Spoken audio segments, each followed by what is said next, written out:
Praise the Lord. இன்றைய தியானம் பிரசங்கி 1 11 முதல் 18 வரை. முன் இருந்தவைகளை பற்றி ஞாபகம் இல்லை, அப்படியே பின்வரும் காரியங்களை பற்றியும் இனிமேல் இருப்பவர்களுக்கு ஞாபகம் இராது. பிரசங்கியாகிய நான் எருசலேமில் இஸ்ரவேலருக்கு ராஜாவாய் இருந்தேன். வானத்தின் கீழ் நடப்பதையெல்லாம் ஞானமாய் விசாரித்து ஆராய்ச்சி செய்கிறதற்கு என் மனதை பிரயோகம் பண்ணினேன். மனுபுத்திரர் இந்த கடும் தொல்லையில் அடிபடும்படிக்கு தேவன் அதை அவர்களுக்கு நியமித்திருக்கிறார். சூரியனுக்கு கீழே செய்யப்படுகிற காரியங்களை எல்லாம் கவனித்து பார்த்தேன். இதோ எல்லாம் மாயையும் மனதுக்கு சஞ்சலமுமாய் இருக்கிறது. கோணலானதை நேராக்க கூடாது, குறைவானதை எண்ணி முடியாது. இதோ நான் பெரியவனாய் இருந்து எனக்கு முன் எருசலேமில் இருந்த எல்லாரை பார்க்கிலும் ஞானமடைந்து தேறினேன். என் மனம் மிகுந்த ஞானத்தையும் அறிவையும் கண்டறிந்தது என்று நான் என் உள்ளத்திலே சொல்லிக் கொண்டேன்.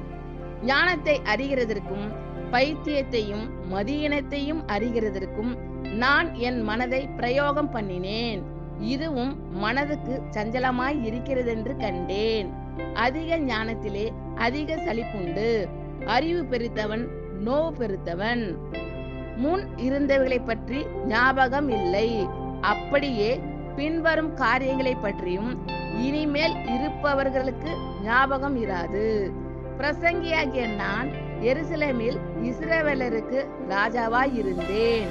வானத்தின் கீழ் நடப்பதையெல்லாம் ஞானமாய் விசாரித்து ஆராய்ச்சி செய்கிறதற்கு என் மனதை பிரயோகம் பண்ணினேன்.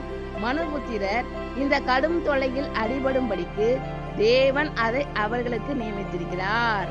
சூரியனுக்கு கீழே செய்யப்படுகிற காரியங்களை எல்லாம் கவனித்து பார்த்தேன்.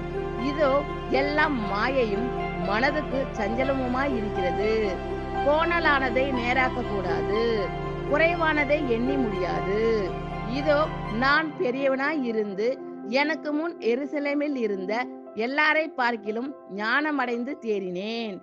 என் மனம் மிகுந்த ஞானத்தையும் அறிவையும் கண்டறிந்தது என்று நான் என் உள்ளத்திலே சொல்லிக் கொண்டேன். ஞானத்தை அறிகிறதற்கும் பைத்தியத்தையும் மதியினத்தையும் அறிகிறதற்கும் நான் என் மனதை பிரயோகம் பண்ணினேன். இதுவும் மனதுக்கு சஞ்சலமாய் இருக்கிறதென்று கண்டேன். அதிக ஞானத்திலே அதிக சலிப்புண்டு. அறிவு பெருத்தவன் நோவு பெருத்தவன். ஆமேன். கர்த்தர் உங்கள் அனைவரையும் ஆசீர்வதிப்பாராக. God bless you all.